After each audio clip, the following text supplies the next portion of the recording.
Hello, good morning sa ating mga viewers. Nandito na naman tayo sa isang interesting na discussion tungkol naman sa candlesticks. Paano ba natin ito binabasa? So, itong discussions na to all about candlesticks lang. So, ano yung mga bar na nakikita natin sa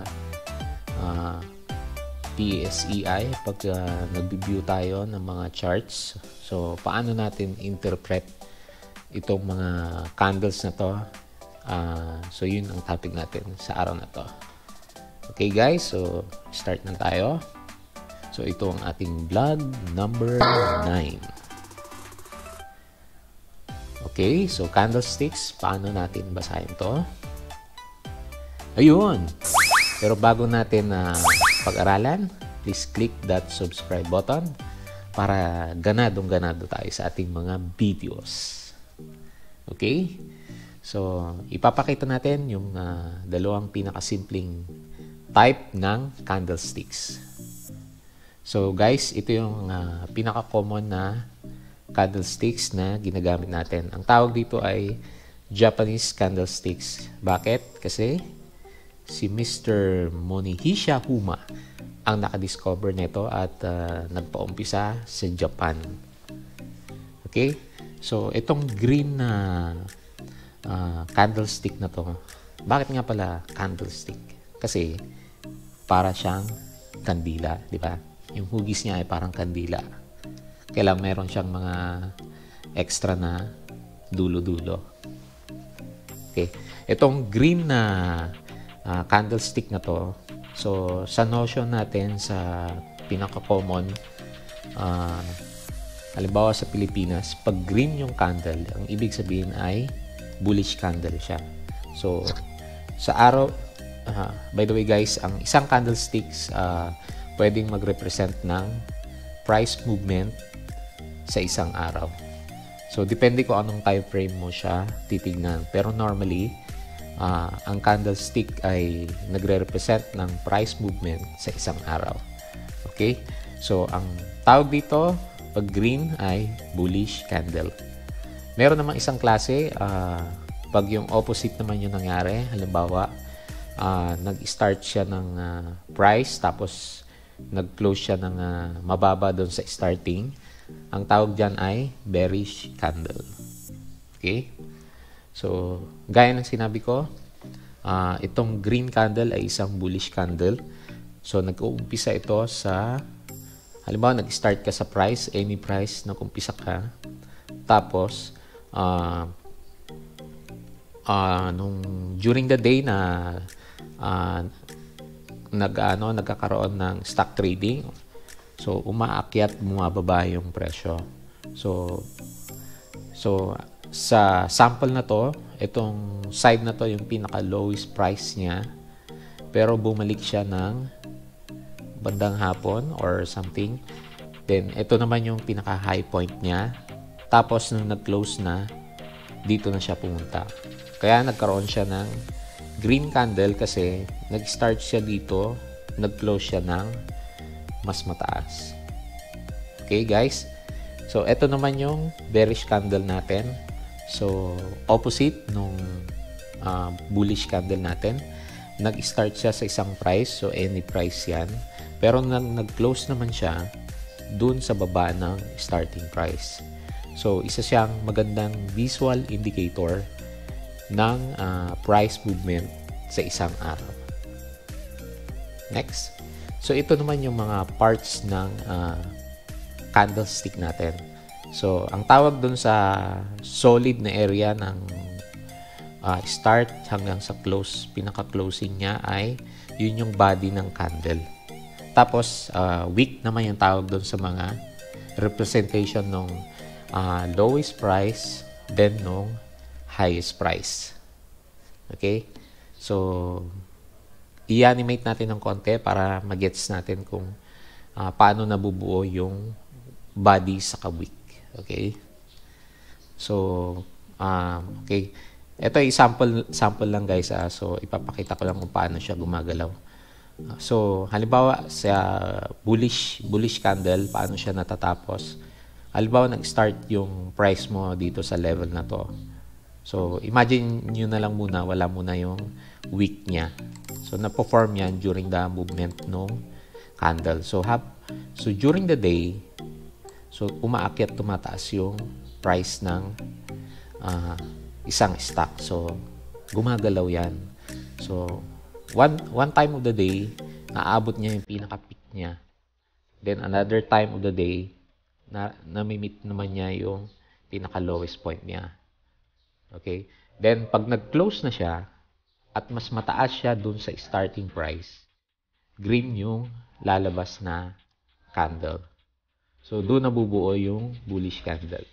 So, opposite naman, pagdating sa bearish candle, so, nag-start ka ng price, halimbawa, dito sa part na to. During the day, umaakyat siya. So, by the way guys, pag umakyat siya, ang color dapat niyan is green. Pero pag bumaba siya dun sa starting price niya, magre-red naman na siya. So, ganun yun, guys. So, mag-move siya ulit. Hanggang dun lang sa highest peak. Then, sa lowest peak. Then, nag-close siya. Mas mababa dun sa starting price niya. Kaya, nagiging red yung color ng candle. So, yun yung formation ng bullish candle saka bearish candle. So, by the way guys, information lang, sa China, yung kulay ng bullish candle is red. Tapos, yung kulay ng bearish candle is green. So, depende sa bansa kung saan siya ginagamit. Okay? So, pag nag-trade kayo, tignan nyo muna kung saang bansa kayo nakadestino, di ba? So, next is punta tayo sa interpretasyon ng mga price action. So, gaya ng sinabi ko kanina, di ba, nag-move yung price sa isang point, pagpataas, bullish candle. Pero, di ba nagkakaroon siya ng wick? So, paano natin na-interpret yun? So, pag nag-close yung candle na mataas yung length ng body niya, ibig sabihin, malakas ang buying pressure. So, nung na-meet niya yung peak niya, tapos bumaba siya, ayun naman yung mga nagbebenta. So, dito sa candlestick, mabivisualize mo na yung parang labanan ng mga namimili sa mga nagbebenta. So, pag strong bar, mas madami yung nabili ng stock na yon. So, opposite naman ng isang strong bar is yung weak bar. So, mas marami naman yung pressure ng nagbebenta. So, hindi kayang saluhin lahat ng mga bumibili. Kaya yung itsura ng candle ay nagiging ganito. So, maliit na body, pero malaki yung length ng kanyang wick. So, ito isang example ng isang bearish candle. Although green siya kasi nag-start siya ng mas mababa dito tapos nagtapos siya ng mas mataas na counting price, weak pa rin siya kasi kung titignan mo yung dami ng mga nagbebenta, yung lakas ng puwersa nila. So hindi kaya saluhin lahat ng mga bumibili. Okay? So opposite ng weak bar, anong tawag naman sa bar na to? Weak bar pa rin ba to? So, ang sagot dyan guys, depende sa location ng bar na to. So, halimbawa, nasa baba ito sa pinakababa na sa isang downtrend. So, parang lumalabas kukonti yung nabili kasi yung body niya is maliit lang tapos yung wick ay mahaba, di ba? Pero pag sa baba ng chart mo siya titignan, ang interpretation is marami yung kumontra sa mga nagbebenta. So, nung araw na yon, dito yung start ng price. So, bumagsak siya kagad. Then, halimbawa, pagdating ng hapon, bumalik yung price niya. So, maraming nagtulak pataas ng price. Although, maliit lang yung body niya. ang titignan mo is yung kung paano pinush or tinapos yung presyo ng stock. So, dito, sa sample na to, maraming nag-push. So, actually guys, ito yung isang candle na hinahanap natin sa isang downtrend na stock pag gusto nating makakita na ng signs ng isang bullish na trend. Okay? So, ito pa yung iba't ibang klase naman ng mga candles. Actually guys, pag tinignan mo yung chart, napakaraming variation ng mga pinakita ko nung una na candles. So, merong mga isang buong bar ng candle. Ito yung gagaya ng isang sample natin. Meron naman yung maliit lang yung body ng candle kasi halimbawa, yung buyers sa sellers, saktong-sakto lang sila na nagsasaluhan ng shares. May nagbebenta, may nagbibili. Pero, marami yung volume so hindi makaangat o makababa yung price. Kaya naiipit siya sa gitna. Okay? So, pakita ko lang sa inyo yung pinaka-common na mga candles na hinahanap natin sa isang stock trend. So, ito yung isang example. So, nag-start. So, 2 araw to na candle. Nag-start siya sa isang red candle sa araw na to. Halimbawa, then the next day, tapos siya ng isang bullish candle. So parang sinakop nung yung pangalawang araw yung nangyari doon sa unang araw. So, ang tawag natin dyan is bullish engulfing candle. Yung opposite naman nito is yung tinatawag na bearish engulfing candle. So, halimbawa, kahapon, nag-start dito yung price, then nagtapos siya ng green. So, strong yung candle natin. Pero, the next day, napaka-bearish naman yung candle na sumunod. So, isang sign to na mahina or weak yung market. So, ang tawag dito ay bearish engulfing candle. So, meron naman tinatawag na hammers. So, bakit hammers? Kasi, kapareho ng hammer ni Thor, di ba? Ayun. So, ito, ang tawag natin dito is hammer. Pag nabaliktad naman siya is inverted hammer. Okay, tingin pa tayo guys ng ibang klase ng candles. So, sa Japanese, meron naman minsan yung kung kailan nag-start yung isang stock price, doon din siya nagtapos.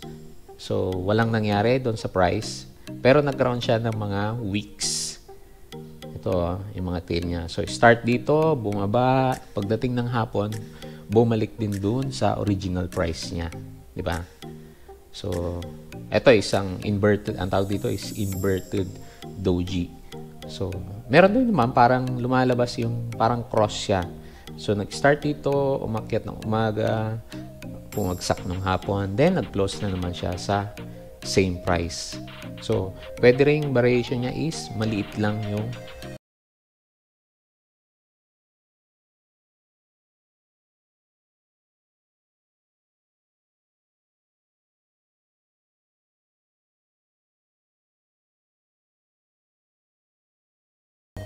sa terms ng trading. So, depende sa location na naman niya sa isang chart. Pwede mo siyang i-consider as a weak representation ng isang chart kung nasa taas siya, lumabas siya sa taas ng chart natin. Pero pag sa baba, so pwedeng interpret mo na maraming nag-buy, kagaya nung sa hammer ni Thor, di ba? Okay, tuloy natin. Ayun, bakit nga pala sa tinawag na doji? Kasi galing sa Japanese to, yung gravestone ng mga Japanese, parang doji yung itsura. Di ba? Ayan o. Sa Pilipinas, cross tayo, di ba? So, ang isang tawag din sa doji ay gravestone doji. Kasi kamukha siya ng parang gravestone. So, doon nang galing yung term na yun. So, meron din tayong tinatawag na morning star. So, parang morning star kasi. Tignan mo ha. So, halimbawa, nag-start siya sa day na to, very red siya. So, napakapangit ng kandila natin. So, lugi-lugi kasi bumagsak yung presyo. So, the next day, meron siyang Doji. So, walang masyadong nangyari. Then, third day, bumalik siya doon sa original price natin. Or, mas mataas pa siya dito. Pwedeng ganun. Ang tawag dito ay morning star. Meron namang tinatawag na evening star. So, yung opposite naman. Nag-start ako ng green sa araw na yon. Then, next day, nagkaroon ng indecision candle. Then, the third day, nagkaroon ng bearish candle. So guys, ano lang to parang wala namang ibig sabihin yung mga candles na to. Pag ito lang yung nakikita natin. So, relative sa posisyon niya sa trend ng chart, dun mo siya magagamit. Okay? Ayan, meron tayong dito, sample. Anong tawag dito sa item na to? Di ba? Tweezers yan. So, meron din tayong symbol para dyan. So, ang tawag dito sa dalawang hammer na magkasunod is tweezer top. Pag nasa baba naman, ang tawag dyan ay tweezer bottom. Okay, punta na tayo sa last part ng topic natin na to. Tingin tayo ng examples ng mga common na candlestick. Okay. So, ito yung mga gamit ng common na combination ng candles. So, dito sa example na to, so makikita mo, nasa baba ng trend, nagkaroon siya ng doji. So, by the way guys, so, pag kinumbine mo na yung mga symbols ng candlestick na nakita natin at sa posisyon sa isang stock trend, pwede mo siyang magamit na signs of reversal. Of course, pag halimbawa, hindi, ito pala yung nakikita mo, di ba? So, mula sa taas, downtrend siya. Then, bumagsak siya, di ba? So, nagkaroon ng mga dojis natin dito. Merong hammer na nasa baba, merong doji. So, pag tinitignan ko lang to, halimbawa, hindsight lang, wala pa to, hindi mo pa siya ma-consider na sign of reversal kasi wala pa siya yung mga parang pang double check na ito na nga ba yung senyales ng reversal ng chart natin. So, aantayin mo lang siyang lumabas pero mag-wait ka din ng mga ilang araw para ma-confirm na nag-reverse na nga siya. So, doon na yung time na magagamit natin siya, papasok tayo sa chart. So, high chance, high probability na mag-gain tayo. Okay? Dito naman sa isang example is yung bullish engulfing. So, dun sa bottom ng chart, merong isang red candle, then suddenly, next day, nagkaroon ng green candle. So, pero diba, sabi ko kanina, dapat sa bullish engulfing, mas maliit yung isang candle, tapos mas malaki yung isa. Tinatawag pa rin siyang bullish engulfing candle kasi nag-start siya ng mataas kaagad yung buying pressure, tapos nag-end siya sa mataas na price. So, parang engulfing pa rin yung effect niya. Then, na-confirm siya ng isa pang engulfing candle. So, the next day, may sumunod na engulfing candle. Tapos, kung titignan mo sa left side ng chart naman, halos kinain niya yung presyo na to, di ba? Nalampasan niya kaagad. So, malakas yung buying pressure. So, pwede natin i-consider to as bullish engulfing. So, ito namang nasa kanan, ito talaga yung kitang-kita mo, di ba? So, negative yung mga candles dito, pababa ng pababa. Then, suddenly, isang malakas na pressure ng buying. So, nalampasan niya to. So, kumbaga, nag-loss ka dito, nag-gain mo din lang. Nabawi mo din kaagad yung loss mo. So, malakas yung buying pressure, bullish engulfing yung candle na yan.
marami ang hindi nakakalabas sa side na to ng market.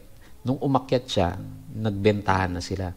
So, napakaraming nagbenta, kaya bumagsak yung price niya. So, very big sign to na weak yung chart natin. So, kinonfirm siya ng mga next day candles. So, nagkaroon ng maliit na inverted hammer, then bearish engulfing. Okay? So, ito naman, example ng tweezer tops. So, guys, hindi naman kailangan saktong-sakto yung itsura doon sa example natin. So magkaroon siya, ang tweezer tops, definition niya is, meron siyang wick na halos magkapantay. Then, yung body niya is maliit. So, ito, mas maliit yung isa, pero yung body niya is napakaliit. So, considered siya as tweezer tops.